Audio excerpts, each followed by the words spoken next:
Okay, let's go in 10 seconds then. Is Epoch ready? Epoch is ready?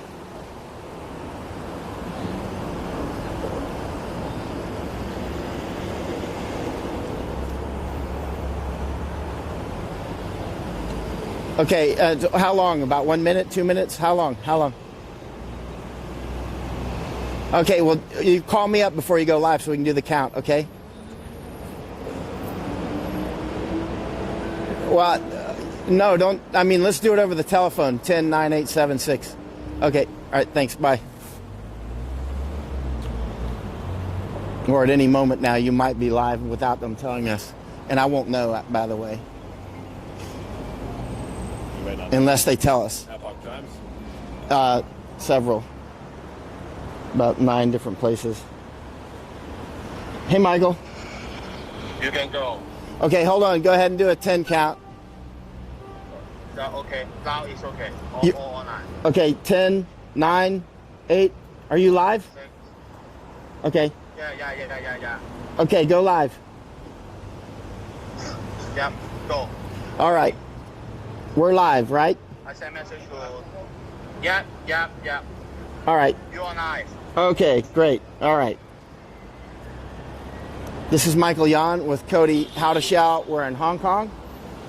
And Cody is a volunteer first aider from North Carolina. He came to Hong Kong on November 1st this year with 3 other Americans from Utah, Maine, and Arizona.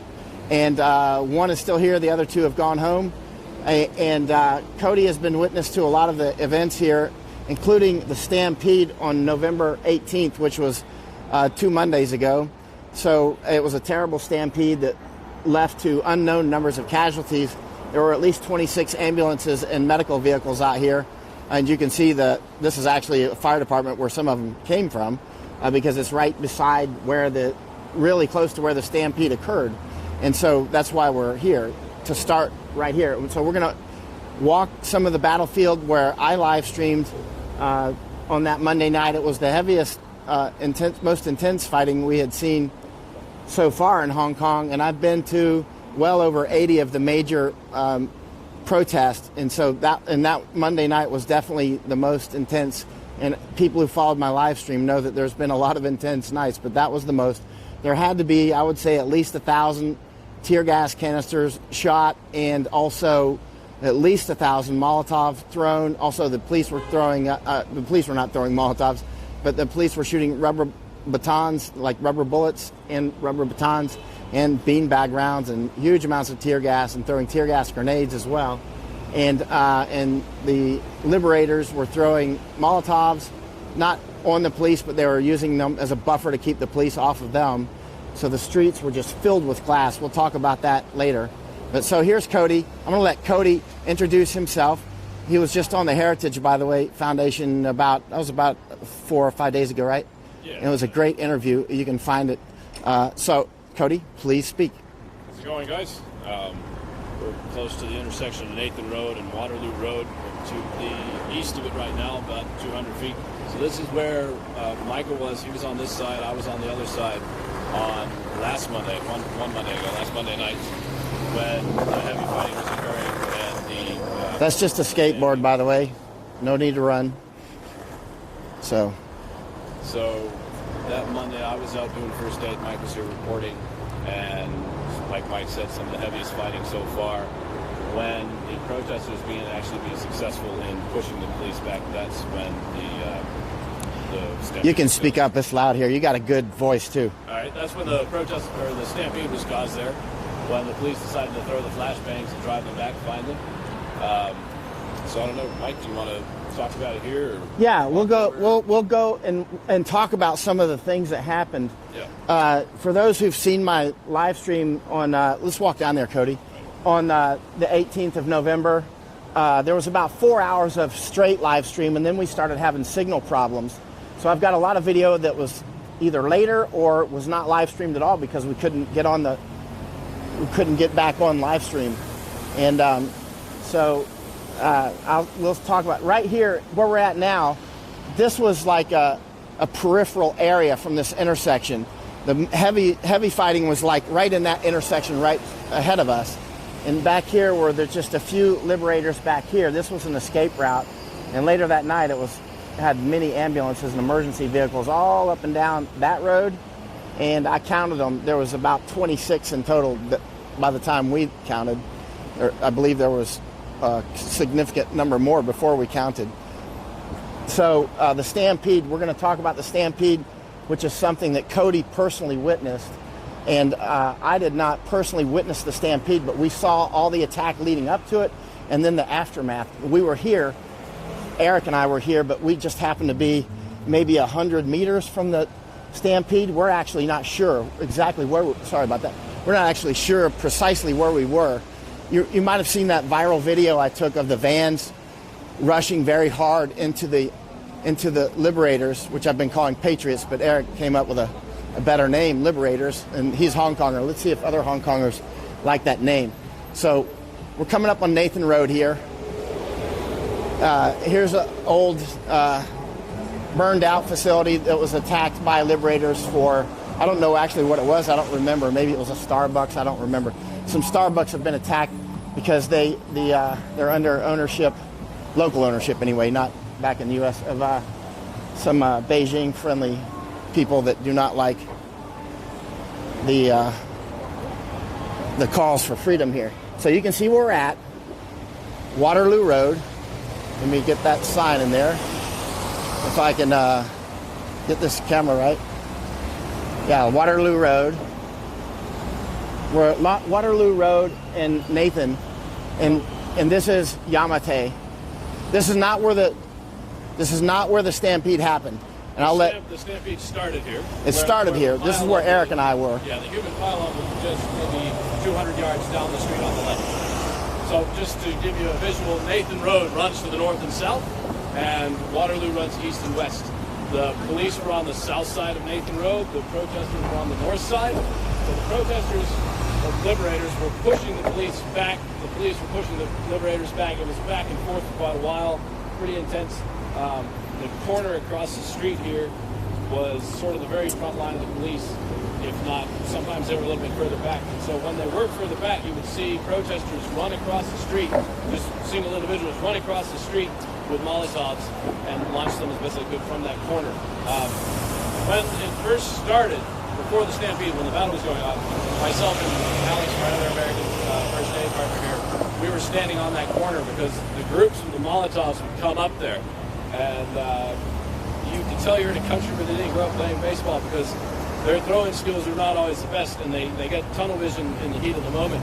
So a lot of the time they actually end up setting themselves or those right around them on fire. We saw probably total that night about 20 people set themselves on fire, but fortunately they wear pretty heavy clothing. They wear hoodies to protect their identity. So there are no severe burns. One guy had first and second degree burns on his entire upper torso, but it's just a really bad sunburn. But, so how many Liberators set each other on fire by accident? Probably about 20. Yeah, I saw quite a few. Yeah. And they were happening right here, actually, over your shoulder, and also down there. On that corner right there. Because they had two major lines at this fighting. They had a line right down there where Cody just pointed, and there was a big line right here. I'd say that was the main group here. Yeah, that was the main group. The intersection Definitely. That was probably 200. Would you say 200? More, way more. Way more? Because they were in depth. They were because I walked out among them quite a lot. Yeah. I mean, right at the very front, maybe it was 200, but they're stretched out and they're in depth. Absolutely, yeah. The tightest group there, and I think probably the one where the stampede became the biggest problem because they were so tight when it started, was probably 200 to 300 people. Remember, there was over 100 arrested and or injured. On the streets all over Hong Kong that night with thousands upon thousands. Yeah, so there were a load. It was not a small night. And so, right. And so basically, I'm sorry, we're busy. And so basically, we were here for quite a long time. The heavy fighting was going on here, and there was a lot of glass in the street. If you remember my live streaming, I was saying the street is slippery, and there was a lot of bricks in the street that the Liberators were using to either throwing at the police or using as obstacles. So if the police run at them, it slows them down. But there was a huge amount of glass because the Liberators must have thrown at least 1,000 Molotov cocktails at least. You can see a lot of them on my live stream. And so at one point, and then we'll walk across the street to Cody's vantage point when it took off. But let's walk down here. And at one point, if you remember my live stream, it might be hard for you to remember this, but I was at this corner and liberators were coming up. Right, the tape is up now. The tape was not here on that Monday night. And so they were using this gutted building here as a vantage and cover to throw Molotovs at the police. And so I was right there live streaming, and then the police attacked, and many people escaped down this direction. And now we're gonna turn around in a minute and walk the other direction where Cody was, and then he'll talk again. So I ran down here and went right around this corner for cover. And this is where many of the liberators safely escaped, was down this direction. So they were not part of the stampede, right? But I went for cover right here, and I turned right back around, which Tommy Walker actually has me in his video. He can see it happening. And there was so much confusion that one of the liberators, it was a woman, young woman, she was running straight at me and then turned around and started running back at the police. And I shouted at her to come back.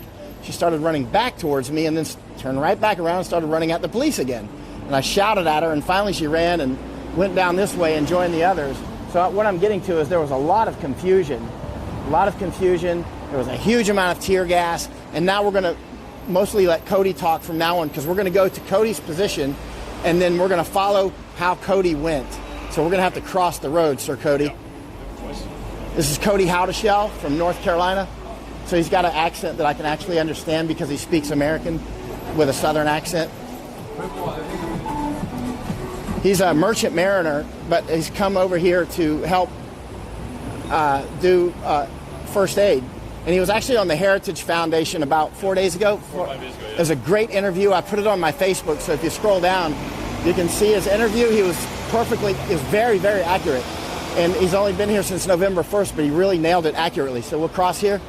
So you might remember during my live stream, there was a cable that the liberators stretched out between that corner and the corner right here, but it didn't do any effect actually. But everywhere around here was glass, and very slippery. And remember, it was dark. And at one point, I took cover behind that little thing right there. A lot of the journalists were here on this corner, but the corner was a little dangerous, so I stay away from corners usually. And so we're going to go to where Cody was, and we want to hear exactly what Cody has to say. You remember that video I made of the vans rushing the liberators was around here somewhere, but we're not exactly sure where it was. We could have to reconstruct it. We've actually had a difficult time reconstructing everything that happened, but we haven't. It's not as if we put huge effort into it. Everybody's busy with other things, but we are telling the basics of what happened. We're not doing a step-by-step forensics. That would take a long time to put together, and this conflict continues. I haven't been able to figure out exactly the time the stampede happened yet either. I keep an audio log as I go during the day. Whenever there's a lull, I'll make a recording just talking about what exactly transpired. But during that stampede, there was so much confusion in the aftermath and so much going on. And of course, the police were chasing us away from the injured that I got forgotten for probably an hour. So I can get a rough time of the exact start of the stampede, but as far as an exact time, I'm trying to get in touch with a photographer I know is there and took pictures and see if he has timestamps. Don't let me get run over, Cody. No, you're good. I hate when we survive all this other stuff and then get run over by a car. Wasn't that Patton? Didn't he get hit by a ladder? Yeah, something like that. You know how life goes. Life has little tricks like that it plays all the time. Yep. You can survive the Titanic and then get killed by a dog or something, a chihuahua. So we're going to the position where Cody was when it all started. The final push that made the really serious stampede. Remember, since July, I've been warning about stampedes, and sometimes during my live feeds, I'll say this is a bad condition for a stampede, and I'm always moving out. Actually, you can see not long before the stampede, just before the vans did their rush, you can hear me say on my live feed, not the live feed that was ripped, but my uncut version, which has not been published yet, I'm actually saying I'm in a bad position for like a stampede, and I move out of the way, and then a stampede starts, and I missed it just by like 30 seconds because that's when the police attacked. So you got to pay real close attention to stampedes, but let's let Cody take it because he's really knows move it. around here. So just to sort of set the stage again, this is Nathan Road and Waterloo. Now we're standing on the northwestern corner of Nathan Road and Waterloo. That night, last Monday, you saw the frontline protesters mostly grouped on the north side of the intersection on Nathan Road, and the police mostly grouped on the south side of the intersection, being pushed to the south by the protesters, pushing back towards the north. Massive amounts of Molotov cocktails being thrown. Oh, there's just some police right now.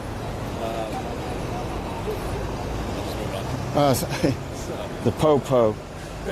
So, probably, I mean, a few hours at least, where that just went back and forth, where you saw the protesters making advance, the police making advance, shooting rubber bullets, shooting beanbag rounds, shooting tear gas. Lots of Molotovs thrown. I can't speak for the frontline protesters, but I would say they're not trying to hit the police with a Molotov. They're not at all trying to actually hit them and set any policemen on fire. More, they're trying to create a line of literal fire police are unable to cross, which allows them to later, the protesters, to come up to that line of fire, and once it goes out, throw more Molotovs and advance again, which is always how you see them gain ground, is with the Molotov and drive the police back. So, across the road on the opposite corner, the southwestern corner, we started off there. So, like I said earlier, protesters, the Molotovs were setting themselves on fire quite a bit. So we're mostly putting out burn business. And then the police were able to advance and push the protesters back. We ended up back here at this northwestern corner on the north side of the intersection. So Okay. Go ahead, keep going, sir. So just prior to when the stampede happened, the front line was literally on the crosswalk here.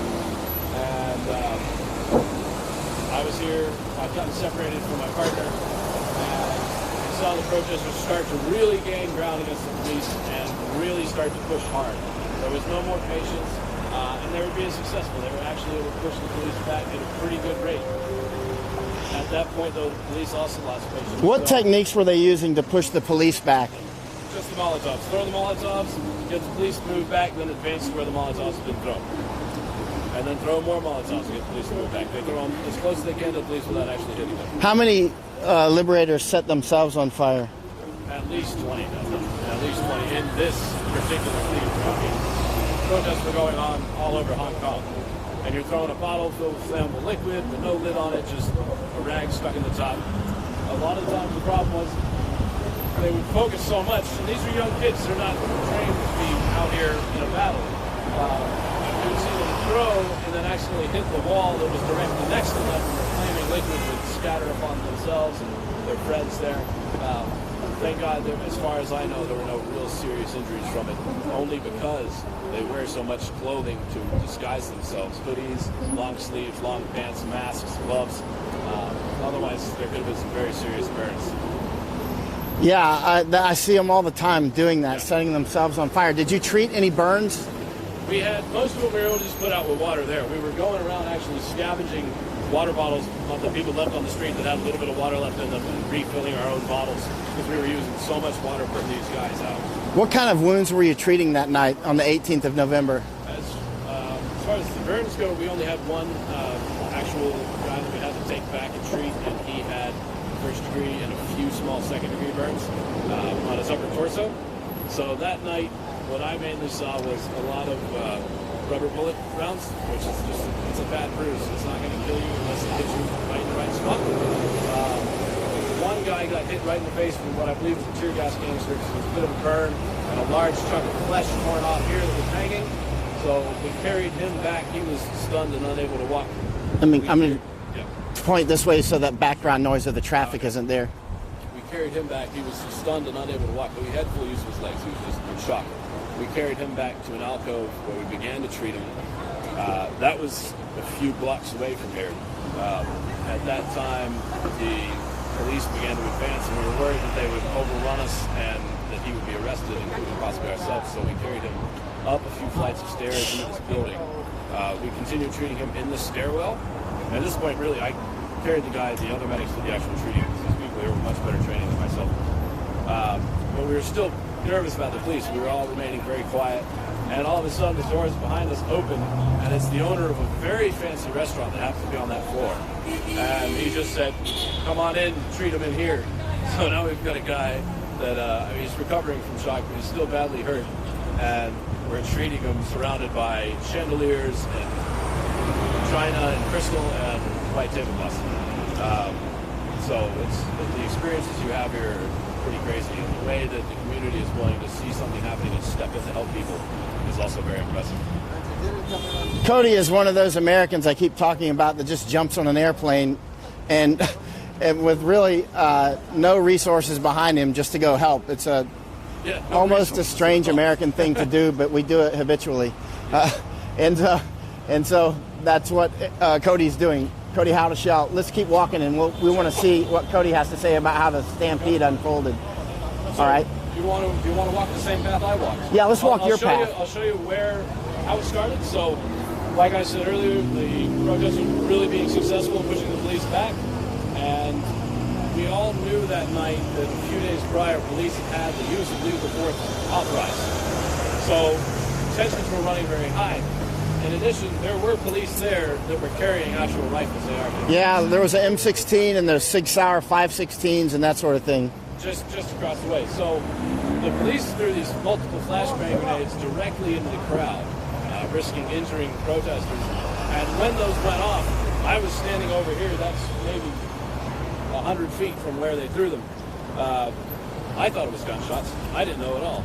I talked to another... yeah, many people thought it was gunshots, but I'm familiar with flashbang, so I didn't actually stop to think that everybody would think it's gunshots. Yeah. What Cody's saying now is very important, because many people thought that the flashbang, for people that don't know what a flashbang is, it's a grenade that's used for, it's not a stun grenade, but it's sort of like that. It's used for stunning people. For instance, when you're clearing buildings or whatever, and it has a lot of submunition. So you pull the pin and you throw it and it goes bang, bang, bang, bang, bang, bang, bang. And they're quite powerful and super loud. I talked to another American from Texas, a reporter that night, and if you weren't right there, you could very well think it was an actual firearm being fired. And that's certainly, coming from America, we all shot guns, but none of these kids here have ever shot a real gun in their life. So when they heard that, I've no doubt that they thought for sure live rounds might have been fired. And those that were right there and saw the flashbangs get thrown, well, that's scary enough to have a flashbang blow up right next to them. So that caused the crowd to scatter. So, like I said, police were on the south side. The protesters scattered to the north, mostly. Some went either way, east and west on Waterloo Road. The majority of the crowd ran backwards to the north. I was standing here on this corner. Now, our protocol is first aid. We have a vest on. We have a red cross on. Police typically leave us alone. So myself and the first aid. Police leave the medics alone? You know better than that. Yeah. They leave the giant American medic alone. But I was standing with another first aider at Cantonese. I hadn't met her. I just happened to jump into the same alcove as her. The riot police ran by us, and then we walked this way now. Okay. So I came down with her after the police had run by us, and we came down this alleyway right here. Okay. Right here. Sorry. Good. We'll get out of the noise of that traffic as well.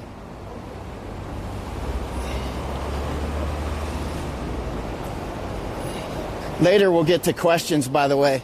So you went down this alley. This small alley. So Hong Kong is full of these, but this runs basically, it's between Nathan Road and Portland Street, or Portland Road over on the other side.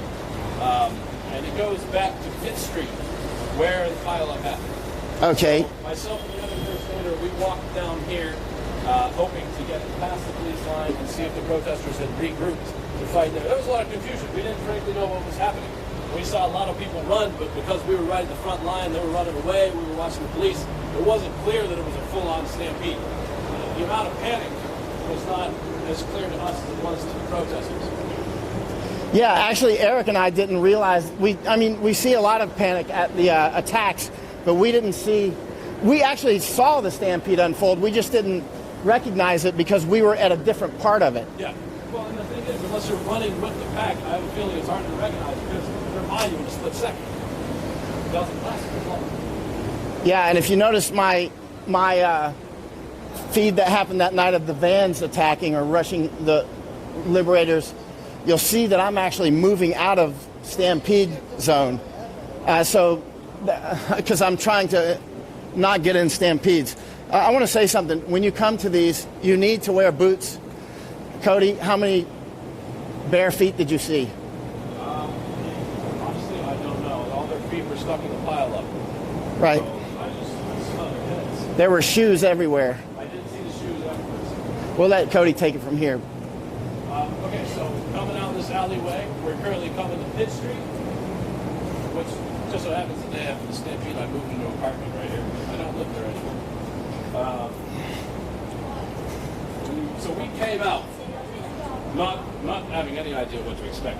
And when you come out of the alleyway, just on your right, going towards Nathan Road, this is the Yalmate, one of the entrances to the Yalmate. So this is the way they came in. So the protesters ran up Nathan Road, and then they tried to turn down this road. Just a huge mass of them tried to make the turn. And you can see when you make that turn, you've got a space of about 2.5 yards. Space of about 2.5 yards between the wall of the MTR station and the walls of the buildings. So all these people that had been running down a road maybe 30 yards wide now tried to cram themselves in to a space about 2.5 yards wide. And one person tripped, another person tripped on top of that person, and just domino effect. A pile up happened. So this is where the pile. Let's rewalk exactly how it happened, and then Cody can tell you what he saw here. So this is where the pileup was, and there was a huge amount of bags and whatnot here. Right here. Yeah. Right here. And how deep was it? I mean, how many people back did it go that way? I mean, it was like 6 or 7 people deep on height, right? But what was the depth? Yeah, maybe 8 layers high as far as... 8 layers high, maybe? Yeah, as far as deep, I couldn't tell. I tried to go around the MTR station because... So immediately, we were the first ones on scene. Immediately, our reaction was to try to pull kids out. And looking back, it probably isn't the best course of action to try the kids on the bottom first. Take from the top, take from the middle, because there's less pressure. You can actually get them out. We started trying to pull these kids out on the bottom, and it was impossible. I mean, I knew within 5 seconds that I was not going to be able to pull these kids out without tearing his limbs off. So I attempted to go around the back of the MTR station. At this point, other first aiders were arriving on scene, and I tried to get to the back, hoping that maybe I could pull them back from the backside, convince them to stop pushing, because they were in a panic. They were pressing. And keep in mind, this was filled with tear gas, and not everybody's masks work. Not everybody has a mask, so you can't even see. Masks have been torn off. These guys were coughing and choking. So I went to look around, and I saw riot police back there, running back. So, well, I'm not going there. And now, thinking back, the riot police were there. Undoubtedly, the riot police were actually behind this pileup, actively beating or arresting and frightening those on the backside, which is why they were so panicked. We kept telling the ones on top, not in Cantonese, in English, but just using sign language, saying, go back, get the pressure off. And they wouldn't. They were screaming and yelling, and they kept trying to crawl forward. And I can only assume now that that's... All right, you can come up. I can only assume now that that was because the riot police were back there chasing them from behind. So on the steps of this MTR station, there was actually a fire, which if you're in Hong Kong, So right here, there was a fire. yeah, you can see the residue on the ground where it's burnt the limestone or whatever it is. It's any night in Hong Kong with this protest, there's lots of fires. But firefighters had come here to fight that fire. And as soon as they arrived, it was a small minor fire. But as soon as they arrived and saw the pile up, the firefighters, who everyone loves Hong Kong, jumped right in with us and tried to pull these guys free. I think it took a minute for the riot police on that side to put 2 and 2 together and figure out how we can go around, because we probably had, realistically, maybe 3 minutes, maybe 2.5, of trying to pull kids free. And in that time, I would estimate we have 5 to 6 protesters out. You could see, I did a press conference with Claudia Moe, one of the legislators here, and you can hear my account there, but you could see kids on the ground, the ones on the bottom, who had minimum, I mean, reminded, there's about 8 layers high of people. So you've got at least 8 people putting vertical downward pressure on the kids on the bottom. That's minimum 800 pounds, absolute minimum. Some of these kids probably weigh 150, so 8 to 1,200 pounds being put on these kids. I said 6 to 900 in my last interview, but reconsidering it, I'd say minimum 8 to 1,200 pounds. And you said some of them couldn't. Their eyes were rolling back in their heads. Rolling back in their heads, glazed over, gasping for breath, turning purple. Their insides were being crushed. They certainly couldn't breathe. And they were, the bottom layer of children was impossible to remove. We had to step over them and grab the 3 layers up from the bottom or so. That was the only one where we had enough strength And there was... And if you look at Cody, he's a very powerful man. You can see he's 6'5", and the kids were higher than my head. Yeah. And so the kids were higher than your head, and you're 6'5". Yeah. There you go. I mean, you can see why my camera's pointed up. I mean, and somebody as strong as Cody was having very difficult time getting them out. We had the firefighters there. We had 2 or 3 people on one kid, and it still took everything we could to be able to pull these kids out. When you pulled them out, they couldn't stand on their own. I mean, I don't know what their lower limbs felt like, but they could not stand on their own. We had to pick them up, set them on their feet, shake them, and then slowly try to walk them away. But at the same time, we had to pull other kids out. So really, it was kind of take them out, pass them to somebody else, give them a shake, and hope for the best, hope they can run off. Maybe 6 kids we got out, and of those 6, probably only 2 or 3 were actually able to escape the police. How did the police treat the medics?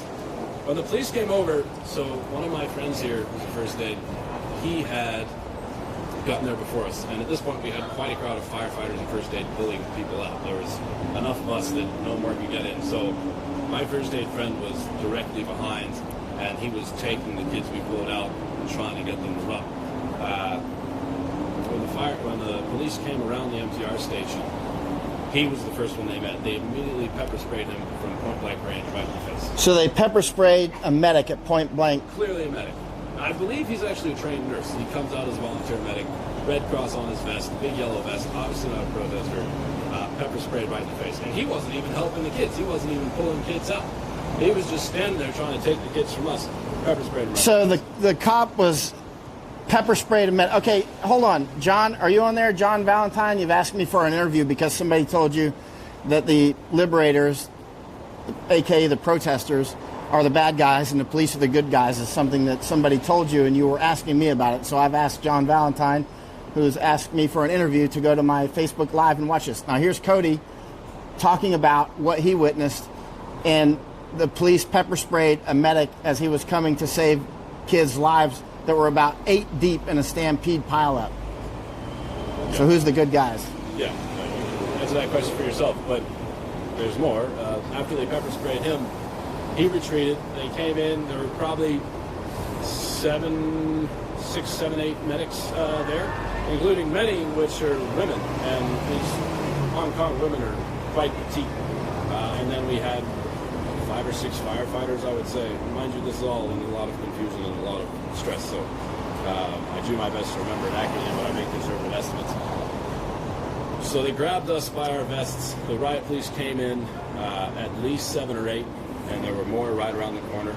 They came in beating their nightsticks on their shields. They carry these small riot, sort of gladiator-style riot shields, beating their nightsticks on the steel walls of the MTR station, shouting at us. They grabbed us by our vests. They pulled us away. They got their nightsticks right up in our faces. They grabbed one of these Cantonese girls and threw her to the ground on the brick pavement. Just threw this young, she's probably 21, threw her right to the ground. We had to pick her up and carry her away. Was she hurt? Not seriously injured. Well, she was not a medic. She was just helping to save people's lives, or she was a medic? She was a medic. Dressed as a medic. They threw her on the ground. See, this is normal, by the way. Yeah. Oh, this happens all the time. Yeah. Earlier I said the police just run by us. They run by us, the 2 American medics, typically. We've had no trouble being chased or anything, but I think that's because we're obviously the 2 American medics, and it's not really a good idea to try and go arrest the 2 American medics.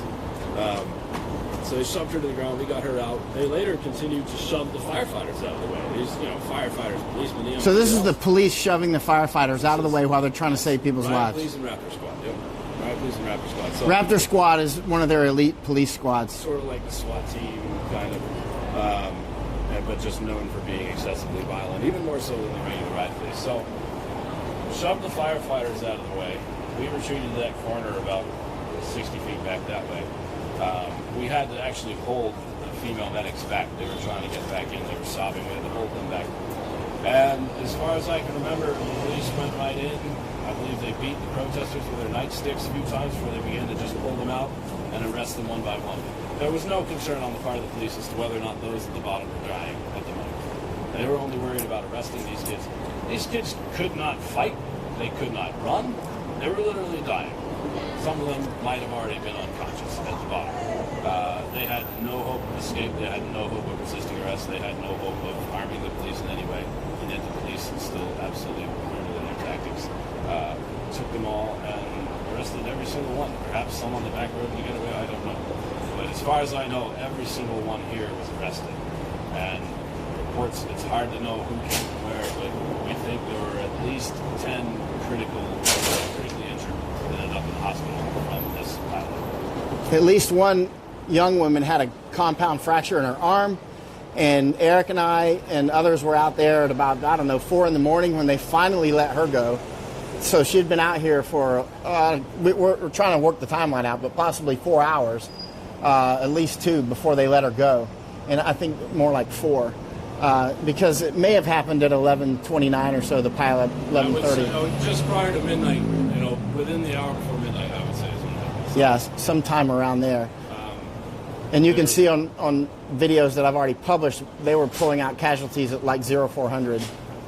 On the night of the stampede, I won't go into too much detail, but one of my friends was also a medic, was in a what we call a safe house or a secret clinic, because a lot of these protesters fear going to the public hospitals because they fear that they will be arrested while being treated, which there's plenty of reason to fear because it's happened many times. Which is why we need more medics over here that have serious training. Actual, I have basic first aid training. I came here expecting to wash people's eyes out with saline and put Band-Aids on cuts and give them ice packs. It has escalated far beyond that. We need people with actual EMT training, actual combat medical training, because it's been peaceful these past 8 days, but if it kicks off again, if the government makes no concessions here after these elections, it's going to kick off far worse than it did before. Go ahead. Keep going. Go ahead. No, I don't want to interrupt you because you're very good at explaining. So after they arrested everyone there, so I was talking about the secret clinic. That night, there was an injury that went to the secret clinic, a spinal injury where she had been beat with a police baton, and it had injured her spine in multiple places.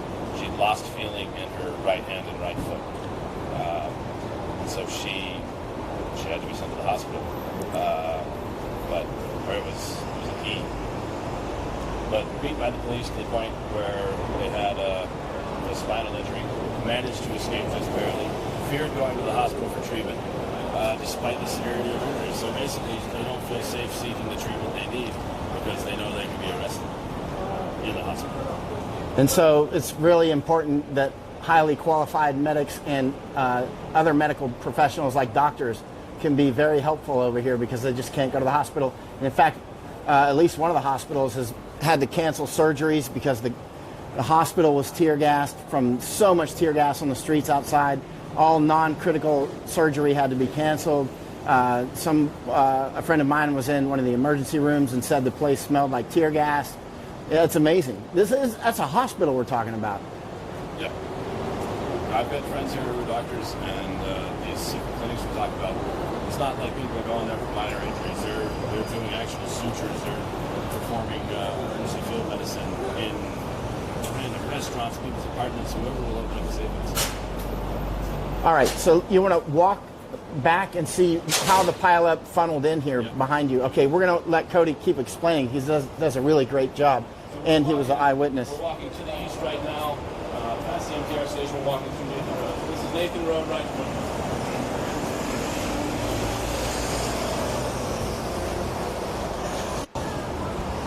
So Nathan Road right here. All right, I'll pan down there so they can see it, and then we'll get right back on you. So that's Nathan. That's where we just ran from. Other nights we've run from there. But that intersection is where we went through the intersection behind this bus, and this was a huge battleground right here. This place right here where we're standing had a huge amounts of, because the battle went up and down the street, up and down the street, up and down the street like waves crashing on the beach, right? Police would push back, liberators would push back, and so there was glass everywhere. And there was bricks everywhere and many obstacles. All right, so go ahead, Cody, take it. We were just looking to the south, so that was the intersection where we were standing, where the battle happened. So all those protesters, when the flashbangs were thrown, ran in an absolute mad spree this way to the north. Many of them continued directly on down Nathan Road. Those that didn't, those that tried to turn, you can see the MTR station right here. And that corridor on the left of the MTR station, that sidewalk going through there, 2.5 yards wide or so, that is where a group of 30 to 40 of them attempted to all run at once and ended up in the pile. So they had, I'm certain, Raptors and riot police behind them, which is why none of them were willing to back up and relieve the pressure. Where did the police throw the flashbang? Just at the intersection of Nathan Walker. Just at the intersection. Just on the south side. It was and again, just as the protesters managed to cross the intersection and get to the south side, the southern crosswalk, and really push the police back. They were really making progress, and that's when the police had none of it and threw those flashbangs directly into the crowd. Again, Cody mentioned earlier, and this is very important, the flashbangs are a sort of grenade that are used especially in clearing buildings and that sort of thing, and they cause a lot of, they're very loud and very bright, and so, and they have submunitions, and so it's like bang, bang, bang, bang, bang, bang, super loud, like much louder than any legal firework in the United States, right? Oh, yeah. Like 100 times. And so a lot of people, because Hong Kong, most people have never touched a gun in their life, and they've never seen a flashbang before. I didn't cross my mind because I'd fired so many guns and thrown so many flashbangs and seen them in the wars and all that. I knew exactly what it was. But then there was a lot of people asking me later, like, who shot? Was anybody shot? And I was like, no, I didn't hear any shots. It didn't cross my mind. They confused the flashbangs for gunshots. But Cody recognized that instantly. So that was a problem. They threw the flashbang and people thought they were being shot at by the police. And the police have already shot 4 people on other days. And they had M16s and those 6-hour 5.16s, and everybody could see them. Go ahead, Cody. Yeah, well, I mean, when it happened, even I thought it was gunshots at first. But seeing no casualties on the street, I assumed it wasn't. And when I walked, I mean, we've been doing this for 3 weeks now. It's to the point where you remain pretty calm when it happens. When I walked down the alleyway, we walked down earlier with this random first aid girl that I just happened to hide next to. We were walking down, you know, at a quick clip, but we weren't running. And we shook hands and introduced each other. Next thing you know, we come out and there's the pileup. We did not realize what had happened until we saw the pileup. So basically, the liberators were all down this street and sidewalk, and on the other side of there, across from that, you can see the median there, which is the potted plants. And then many of them funneled right here and came to this tighter space. And this is where the pileup happened, right here. This is where the pileup, where the stampede really got too thick. And here's, you can still see there's some blood on the wall. I checked it out a night or two ago. There's still blood right here. It looks like blood anyway. It looks, and now keep in mind, for people that know about tracking, they know that blood looks like a lot of things, and a lot of things look like blood if you're like a military tracker or something. But it looks like blood to me. But most of the place has been cleaned up. But this was a huge pileup. Let's let Cody talk. He does a better job. So the pileup where they actually fell was right here at the edge of the entrance. Okay, right here. Yeah, so perhaps someone tripped on that ramp, the steps there. Yeah, you can see the obstacle of this ramp here. And I'm told that this was closed at the time. Not that it mattered after they piled up. No, I think it was closed. Of course, the streets were littered with bricks during these protests, so it's quite possible that the bricks might have caused some of the and domino effect. Yeah, and also a lot of people are carrying umbrellas, and you'll often see those, not often, but every time, those will be dropped everywhere. Well, the pile up here itself was just filled with umbrellas. There's a picture out there. A reporter that was here at the time snapped a picture just as the police came through the first line of protesters that were pulling me away, and it gives a reference to the height. You can see myself standing there, and then the protesters just above my head, and then a massive amount of umbrellas just piled on top of them, because most of these guys are carrying an umbrella, which they use to protect themselves from rubber bullets and flying tear gas. So when they all rounded this corner, and it probably increased the problem with the pileup, is the fact that they had all these sharp umbrellas. It made it even harder to pull them out because they're essentially like fishing guards. Cody, you can see the information war is strong here coming from China, with people often saying that the liberators are actually rioters and that sort of thing. But you've been here now since November 1st, and can you give any broad thoughts or specifics, anything you want to say? You're free. I mean, I hesitate to call them protests anymore because of the level it's reached. They're not peaceful protests. It's definitely escalated far beyond that. But what else are you going to do? If you peacefully protest and the government doesn't listen to you, what are you going to do? You just continue to walk around the street holding a sign while they continue to erode all your liberties? You have to step your game up at some point, and they've done that here. So I place the blame entirely on the government, entirely on China, entirely on Carrie Lam, and Hong Kong police force. Can you explain who Carrie Lam is for those who are not aware? Carrie Lam is essentially the equivalent of the Prime Minister of Hong Kong. But she's not elected democratically. So she's appointed by various councils. And I believe just not long ago, maybe an hour or two, I'm not sure about that, but she said that there's still a siege on at PolyU, the Polytechnic University. Actually, we should go down there after this, Sure. and see how it's going down there. And so the liberators have been holed up there since Sunday, 2 Sundays ago. So this is about the 10th day now, right? Yeah. Soon going into the 11th day. Yeah. And you know, I was there way early this morning I left at about 3 or 4 or something, I don't remember. And so here comes an umbrella. Sign? Yeah, this is a sign. I'll never look at an umbrella the same again. But this is important too, because during big dramas, you know, these umbrellas do waft down the road, and they also cause people to trip. It's really important to, first of all, wear boots, because during the serious compressions, which then lead to stampedes and serious injuries, a lot of people, every time you see shoes in the road, you know, I've been saying this since July. You know, walk the battlefields afterwards, and you'll find often many shoes. If you find many shoes, that's because a compression or a stampede occurred. I've seen this in Iraq, Afghanistan, and Thailand, and now Hong Kong. So wear boots if you're going to come out to these heavy possible stampede and compression areas. Cody, do you have anything else to say? And we can move on over to PolyU. We'll turn it off until we get there. I think it covered it pretty well. All right. Oh, actually, let's see if there's any questions for you. And Sure. And because Cody's from North Carolina and came all the way over here to help. That's like 12 time zones away, actually, and literally the other side of the world. He literally. I was living in Australia at the time, so So, it was close enough. so not quite the other side of the world. How do you like Australia? I love it. Way too much regulation. Way too much regulation? I could live there long term. Yeah, it's kind of stifling. I love Aussies, but a lot of the old kingdom areas are like that. Okay, we are doing that. Okay, Pat Wong. Let's see, Pat Wong asked me what to do. This is daily basic now because he is a frontliner. Let's see. Okay, I'm reading some comments. I'm trying to see if there's any questions for Cody. Oh, John Valentine is asking. He says, I'm looking forward to talking to you and Cody if possible.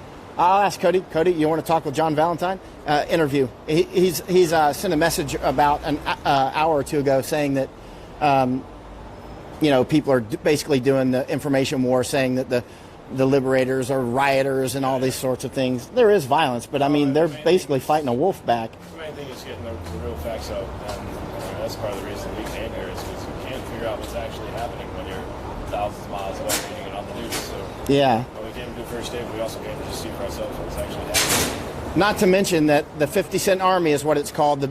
The Chinese information warriors are really strong out there trying to spin this. Yes, according to Google Translate, the Chinese insults are to me, I am a poop cat and an old cockroach. What's that? I'm a poop cat and an old cockroach. Who called you a poop cat? The 50-cent army. Or a poop cat? Well, that must be translate well into Mandarin, because in American it sounds kind of funny. Oh, it's hilarious. Yeah, Google Translate trying to translate the articles you see here with Google Translate can lead to some hilarious situations. Yeah. More than 70 protesters. Actually, it was more than 100. And I've got a lot of that on my video, because remember, Cody witnessed the stampede and I witnessed the edges, and then we stayed, Eric and I and a few others, Carl, stayed until, we didn't leave here until 7:30 in the morning. So it was way after sunrise. So we actually got a lot of other information. Let's see what I'm reading it from Mike Gong.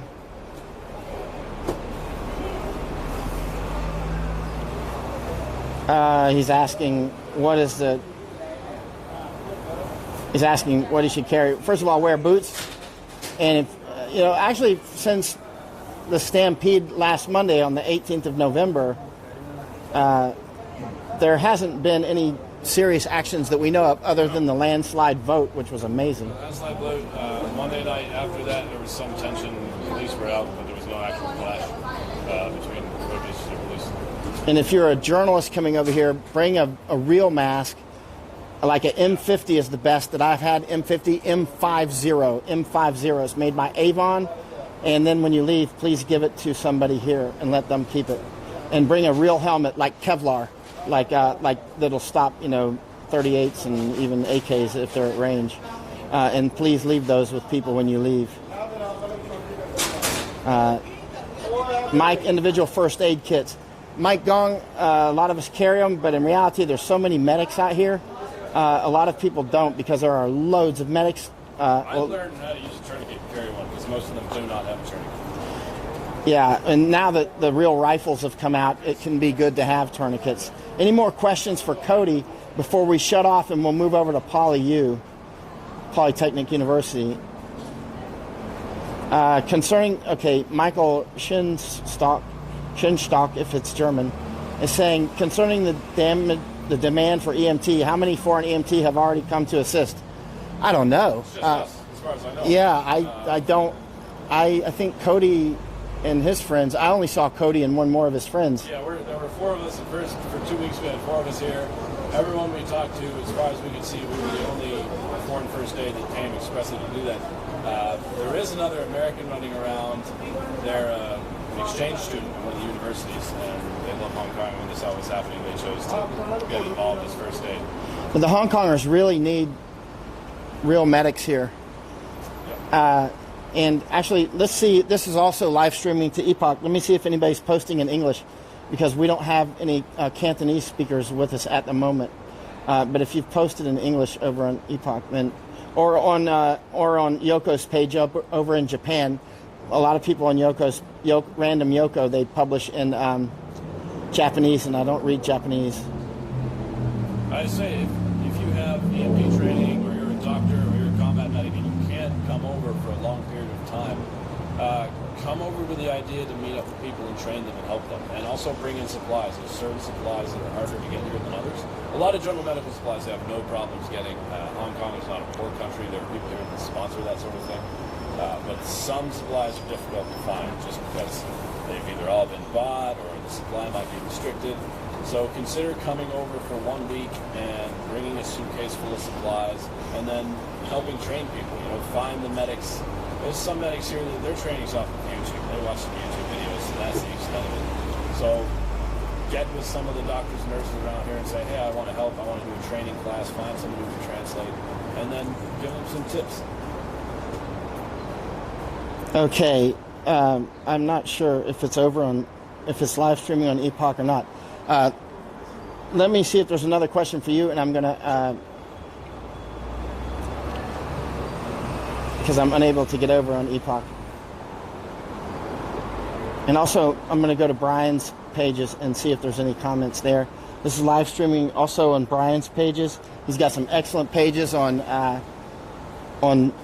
immigration issues in the United States, which are incredibly important. A lot of the issues that are happening in Hong Kong are immigration issues, actually, because mainland China has been pumping mainland Chinese here into Hong Kong since 1997. And now there's a demographic shift and causing serious problems. And it's sort of a soft genocide because many of the Hong Kongers have left and they live in Canada now, or the United States, over in the United Kingdom, Australia. And so they're just, a lot of them have moved out, and then they're being replaced by mainland Chinese. All right, Cody, there's a lot of there's 149 just on my page, and there'll be a lot of others that I'm having a hard time opening. Okay, move Mike closer to Cody. All right, he's got a super loud voice, but he's being quiet right now. So, let's see, but all right, can't so. All right.